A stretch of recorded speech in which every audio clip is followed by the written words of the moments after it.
What's going on, guys? Welcome back to my video. So today we're going to work on fully getting this sump installed on this L5P here behind me. Now, a couple of things I want to talk about before you do this job is, for starters, which is A, make sure you have some crappy clothes on that you don't care about, because if you're drilling into the fuel tank, no matter what you do, you're going to make a total mess, especially if you're doing it on the floor like I am. And then number two is, if you know you're doing the job, the following week, just try to burn off as much fuel as possible, so when you go to do it, you don't have a full tank, because draining 36 gallons out of this tank will be a pain in the butt. So what we're going to do now is work on getting the pilot hole marked out where I want to drill it, find a good location, get the pilot hole drilled in, get most of the fuel, out of the bottom of the tank, then we'll work on getting this thing installed. So without further ado, let's dive on into it. Alright, so with the track bars in the way here is going to make filming a little bit more difficult, but as you can see up here, the front of the tank, you don't really want to put the sump anywhere up in here. All in here, as you see, there's all lettering.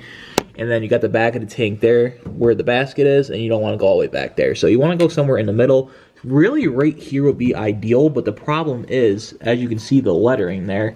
Now, if I took my hole saw like this, and then went right here, yeah, I wouldn't hit this here, this indent, or the letters, but we put this down here. But when I take the bottom of the sump, get it through here, it's going to be hitting this, and it won't be a flush fit. Then you'll have a random hole in the bottom of your tank, and then you're going to have nothing but problems trying to plug that up. So what we're going to do is go right here at the bottom of the basket. There's really only 5 gallons in the tank right now. I was going to take the fast pump here, disconnect whatever I could, and try to pump the fuel up, but like I said, it's only really 5 gallons, so I'm going to take my hole saw right here. I'm going to go to the center of the hole, put it dead center, take a Sharpie, put it through the bottom side, mark it, and then drill my little pilot hole first, let all the fuel drain out, and then we'll punch it through with this. So let me get that little pilot hole drilled, and we'll go from there. Alright, so I got my hole started right here. I got a couple of these 1-gallon containers because, like I said, there's not a lot of fuel left in the truck. So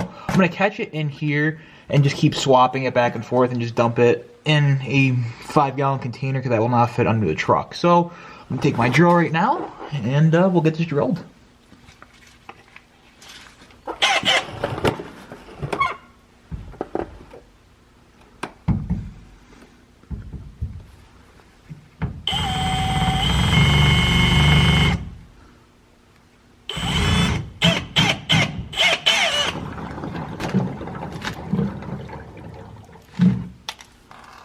Alright, there we go.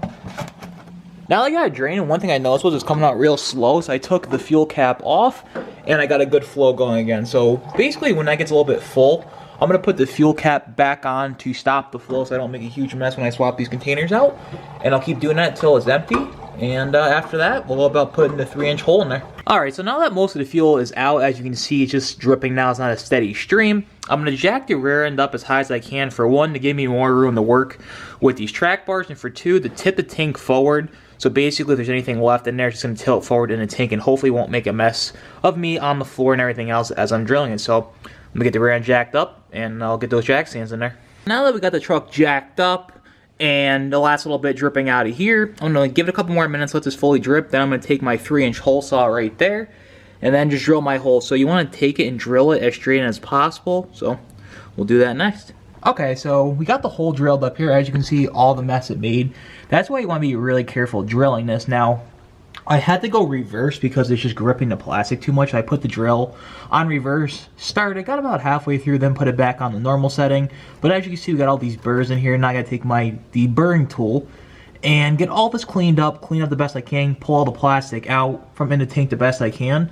Then we'll work on getting this sump installed and all torqued down. Alright, so now before I start deburring that whole hole, they make an actual tool. I showed this a couple of videos back, but this is the deburring tool. I got it from Lowe's. It was like $8 or $9. So I'm gonna go ahead and get this opened up and get all that cleaned up. Okay, so I really took my time on that. It took about 15 minutes. Really cleaned this up the best I could. With the deburring tool, it's actually perfect. It made it actually really perfect. There's just a couple little floaters. I took a piece of sandpaper, sanded it off perfectly. Then I pushed up the basket, reached my hand there, and kind of cleaned out all the plastic the best I can. Now what we're going to do is get the inner piece installed. I'm going to try to set the camera up, but I'm going to need 2 hands to push this up and get the other piece in and installed. And then we'll actually thread the sump on there. and get it all torqued down. Before I actually go ahead and get this inner piece pushed up in like I was just talking about, I'm going to go ahead and get these fittings put into the actual sump. Now, since this is an aluminum on aluminum design, I'm going to go ahead and put a little bit of oil on the threads, oil that up pretty good, and then torque it in here to 25 foot-pounds. Now, they do send you this cap if you're not doing a return line, but I'm going to do a feed and return. So both of these are going to get threaded in. Just make sure they have the O-ring on there so you don't have to take it back out. But I'm going to do that and then torque it down real fast. I'm just finishing up getting this all prepped. I got all this in here torqued down to 25 foot-pounds. Now I'm going to take some oil and go around this O-ring right here, get this really lubed up, and then I'll work on getting this piece installed into the tank. I tried to record this, but I just couldn't because it ended up taking me like 30 minutes because the basket was pushed down so far that I couldn't get the plate in at the right angle to twist it up and put it in.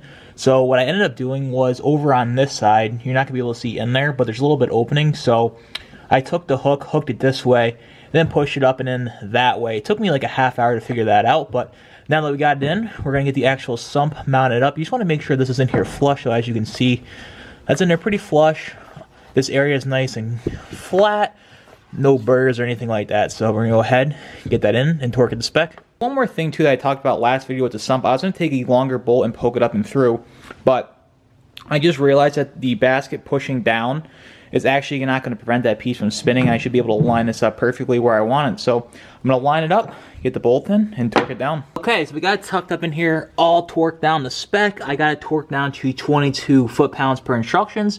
Now what we got to do is take the fast lines here, and let me try to get the light up in here better. So on the right-hand side here, this is the feed from the tank. On the left-hand side, the top fitting, I'm not going to be able to get it on camera because it's really tucked up in there, but, oh, maybe you can see it.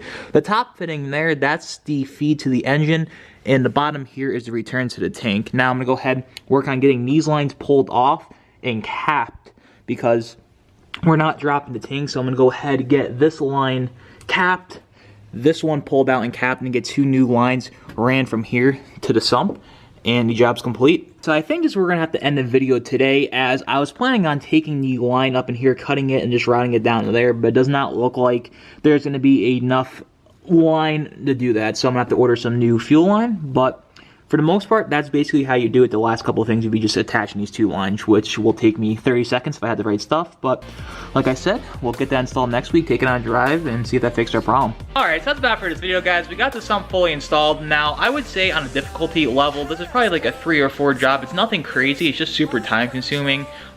Getting everything in there, getting it marked out, and just, you know, figuring out where the best location is. Now, every truck's different. For L5P, that's where I recommend doing it, and we'll see next week when we get the new fuel lines in how this thing runs. So if you guys are new here, be sure to subscribe. If you like this video, be sure to leave it a big thumbs up. But until next time, I'll see you guys in the next one. Take care.